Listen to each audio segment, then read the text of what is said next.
이제 뭐 나사로 살린 것도 마지막 표적이었는데 일곱 표적 중에 마지막 표적이었는데 풀어놓아 다니게 하라. 루사테 아우턴 글을 풀어. 그러니까 죽음 가운데 도로받은 생명으로 나온 거 아니에요. 그러면 풀어놓아 다녀야 돼. 그게 무슨 얘기냐면 위에 있는 예루살렘 어머니 자유자 또는 그리스도의 신부인 새 예루살렘 도성의 역할을 해야 돼요. 단수의 하늘로부터 내려가야 되거든요. 내려가야 되거든요. 내려갈 때 그리스도도 그 동시에 같이 내려오는 거예요. 어떻게 보면 새 예루살렘 도성이 66권 원뜻 동강이기도 해요. 그게 여러분들한테 지금 원뜻 동강으로 내려가는 건데, 그 새 예루살렘 도성 안에는 진주, 흰돌, 그리고 그리스도가 있는 거지. 그리스도가. 우리들이 걸어다니는 새 예루살렘 도성이고, 또 위에 있는 누군가를 복음으로 낳으면은 위에 있는 예루살렘 어머니인데, 그 어머니의 신랑은 역시 그리스도인 거예요. 그걸 자카르라고도 얘기를 하고 그러는 거니까. 그래서 풀어놓아 다니게 하라. 복음 전하게 하라, 그런 말이에요, 결국. 그러니까 스스로가 부활의 증거가 됐고 부활의 증인이 됐고 그 첫째 부활의 참여체가 돼서 그리스도를 전해야 되니까.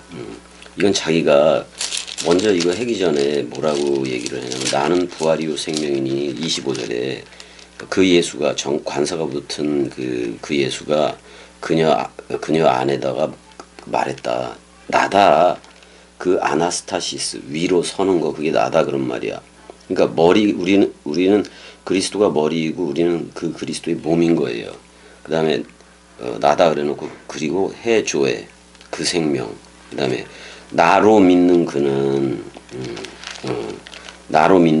그는 죽어야 살겠고, 그런 표현들을 가진 거고. 근데 마리아한테 와서 위로 차온 그 유대인들도 있고 다 그랬을 건데, 왜냐면 전부 다 그 친지 관계가 있기도, 친족 뭐 이러기도 하고 이웃이기도 하고 그러니까, 예수께서 하신 일을 본 많은 유대인들이 그를 믿었으나라고 얘기하고 표적을 보고 믿은 거예요. 46절, 그 중에 어떤 자는 바리새인들에게 가서 예수께서 하신 일을 알리니라, 이렇게 돼 있어요. 이게 지금 바리새인에게 가서 예수께서 하신 일을 알린다, 그렇게 지금 얘기를 하고 있는 건데,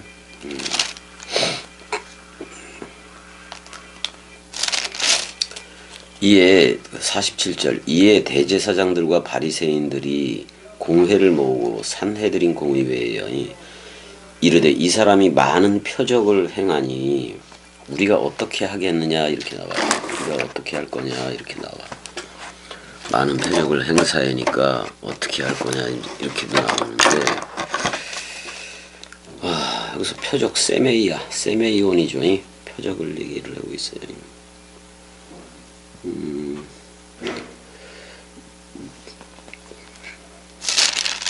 표적을 어떻게 하겠느냐, 뭐 이런 말이지. 자, 그리고 48절 가보자고요. 만일 그를 이대로 두면 모든 사람이 그를 믿을 것이요, 그리고 로마인들이 와서 우리 땅과 민족을 빼앗아 가리라 하니, 이렇게 되네. 근데 그 6장인가 아니 어디를 보니까 예수를 붙잡아서 뭐를 삼으려고 그러더라? 왕을 삼으려고도 얘기를 했었다고. 왕을 삼으려고 이제 그 오병이어 사건이죠. 오병이어 사건에서 그 임금을 삼으려고 그랬단 말이야.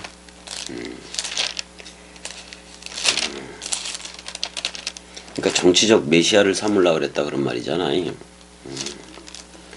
근데 이제 이대로 두면 모든 사람이 그를 믿을 것이요, 그랬을 때, 그러니까 우리가 저들에 대해서 그냥 그러니까 얘네들에 대해서 아니 예수에 대해서 그 표적 나타나는 그런 거, 또 그걸 따르는 그거에 대해서 그냥 버려두면은 모든 사람이 예수를 믿을 거요. 그리고 로마인들이 와서 우리 땅과 민족을 빼앗아가리라 이렇게 돼 있어요. 근데 49절 한번 보자고요. 두려워하는 거지. 예수를 그냥 그대로 내버려 둔다면은 그 모든 사람들이 많은 사람들이 그를 믿고 아주 그냥 열성적으로 그 뒤따라 다닐 거고 그다음에 로마인들에 대해서도 두렵잖아요. 그러니까 로마인들은 뭐냐면 이게 폭동하고 내란이 그 일어나면 안 되니까 군대를 파견하겠지. 군대를 파견하겠지. 일단 그 로마 제국은 그 자기네들이 식민지를 삼으면 종교 정치에 대해서 뭐 그 어떤 그 치안이 유지되고 그러는 한 뭐냐면 이렇게 되게 그 포용 정책이지 관대한 정책을 그 취하였으니까. 그러니까 유대인 공의회 그러니까 사내들인 공의회도 로마의 지배 아래 있는 거니까. 그래서 사형에 대해서 뭐 언도권은 있어도 그 당시에 사내들인 공의회가 사형 언도권은 있어도 사형 집행은 로마 쪽에 있으니까. 그러니까 오히려 그 팍스 로마나니까 로마의 평화니까 그 안에서 오히려 그 유대인들은 특권하고 이권을 다 챙겼다고. 오히려 내가 까라마조프의 그 얘기도 했었잖아요. 49절 가보자고. 49절 가보게 되면은 그 중에 한 사람 그 해의 대제사장인 가야바가 의장 역할을 하고 있는 거예요. 가야바 의장. 그들에게 공의회의 의장이지. 그들에게 말하되 너희가 아무것도 알지 못하는도다 이렇게 얘기를 해요. 49절에. 그러니까 예수가 십자가에 달리는 그 해에 가야바가 대제사장이었잖아요. 근데 그러니까 그 장인이었던 안나스의 뒤를 이어서 AD 18년에서부터 한 36년까지 가야바가 재임을 하게 된 건데 그 의장으로서 있었던 건데 재임을 하고 있었던 건데 지금 하나의 그 이제 해결책을 제시하는 장면이야. 그들에게 말하되 너희가 아무것도 알지 못하는도다. 그러면서 50절에 그렇게 얘기해요. 한 사람이 백성을 위하여 죽어서 온 민족이 망하지 않게 되는 것이 너희에게 유익한 줄을 생각하지 아니하는도다 하였으니 이렇게 얘기를 해요. 그러니까 지금 이 말이 그러니까 이건 어떻게 보면 그 대제사장의 그 의장으로서의 역할인데 그러니까 이런 말이지. 그냥 예수 한 사람만 죽이면 되는 거를 뭐 로마가 뭐 폭동을 걱정하거나 뭐 이런 거, 이런 거 그냥 예수 하나 죽이면 되는 거 아니냐 이 말이잖아 지금이. 예수 하나 죽이면 되는 거 아니냐. 그러니까 우리들이 자기네들의 이익을 위해서 자기네들 그 국민 전체가 멸망이 안 되기 위해서라도 예수를 죽여버리는 쪽이 낫다 뭐 이렇게 얘기를 하는 거예요. 근데 이 말도 그 복음이기도 해요. 왜냐하면 그 해의 대제사장이었거든요. 어쨌거나 건물 성전에서의 그 대제사장 그 직임을 준 거는 맞으니까.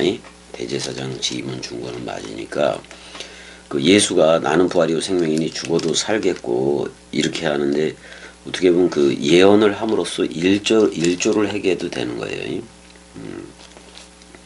이 말은 스스로 함이 아니요 그 해의 대제사장이므로 예수수가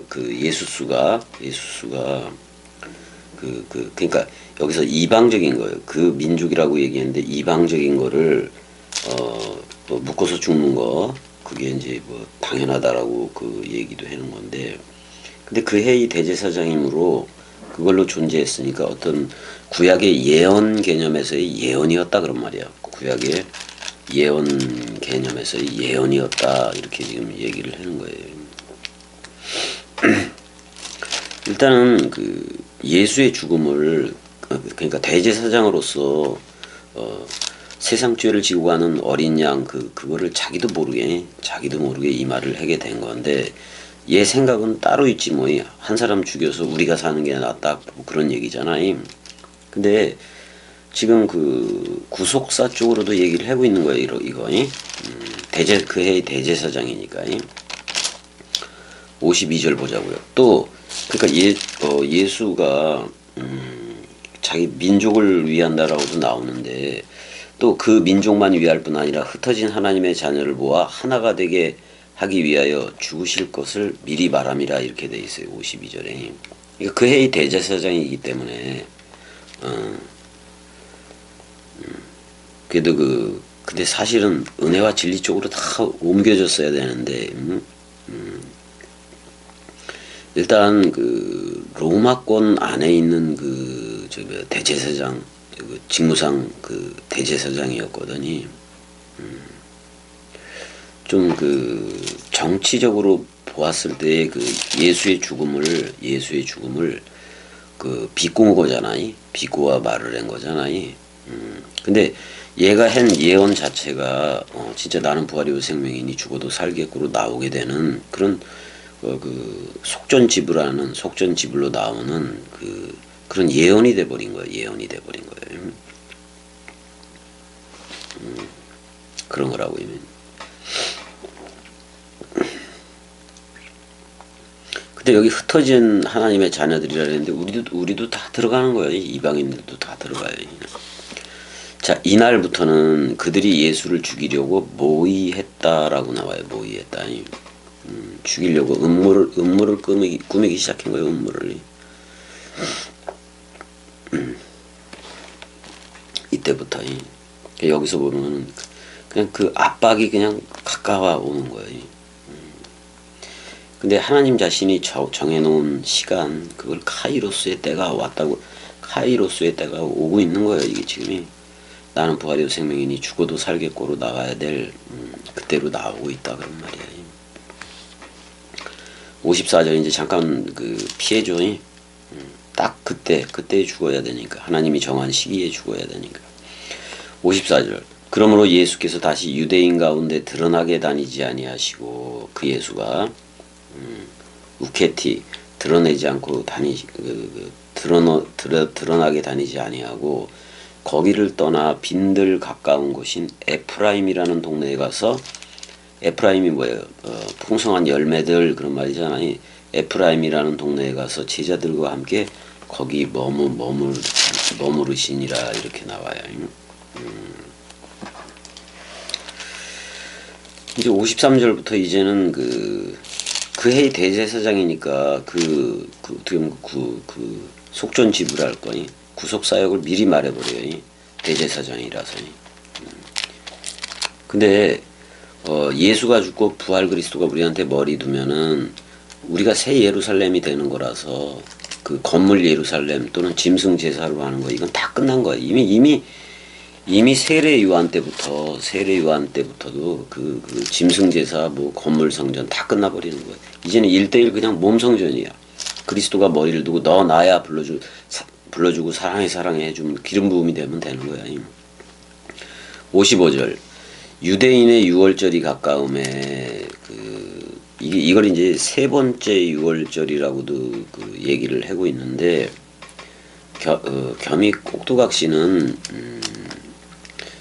이거를 마지막 유월절로 봐도 되긴 되는데 그 중간에 한 번의 유월절이 더 있었을 거다라는 왜냐면 다니엘의 말한 바 71회 이 71회 중에서 3.5는 71회 중에서 마지막 1회 그러니까 7이 거기서 3.5를 예수가 쓰고 나머지 3.5를 그리스도가 쓰는 거거든요. 그러니까 예수와 함께 죽으면은 말세를 통과하게 돼요. 말세를 통과한 거예요. 그게 바로 그냥 말세가 된 거예요. 내가 아직 살아있다면 내가 옛사람이 살아있다면 아직 말세가 안 된 거고 내가 죽으면 말세가 된 거예요. 말세가 되어져야 그리스도가 머리를 둬요. 내가 끝나야 그리스도가 머리를 두는 거예요.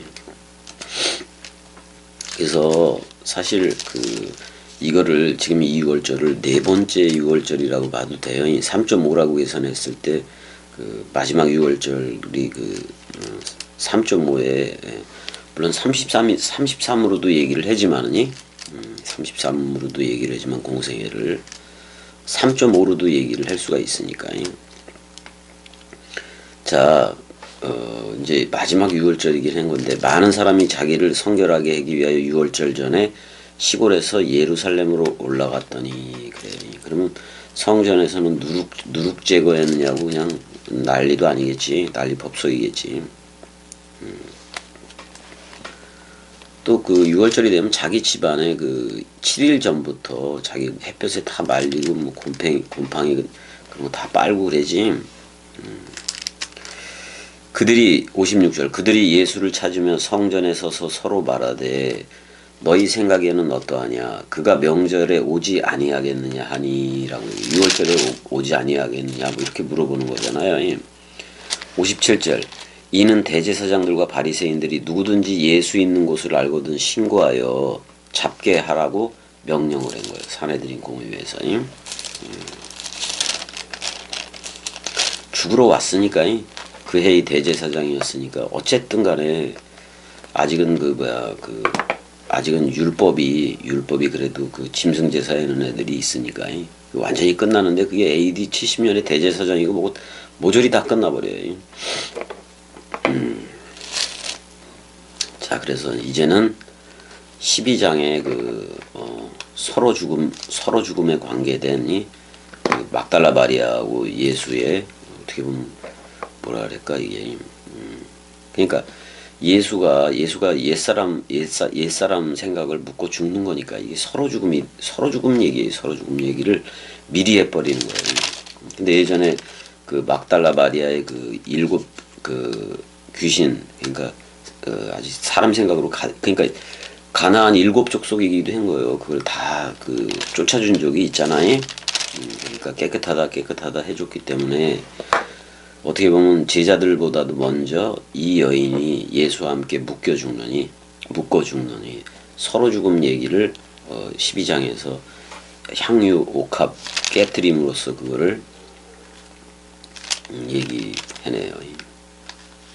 그러니까 자기 자신이 자기 스스로를 아들로 낳아본 적이 없으면 다 처녀예요. 다 처녀. 자기 자신을 그리스도로 낳아야 된다. 자, 일단은 여기까지 하고 이제 12장으로 또 들어가고 그래야지. 12장으로 들어가고 그래요. 자, 여기까지. 은혜야 사랑해. 다 했어. 11장.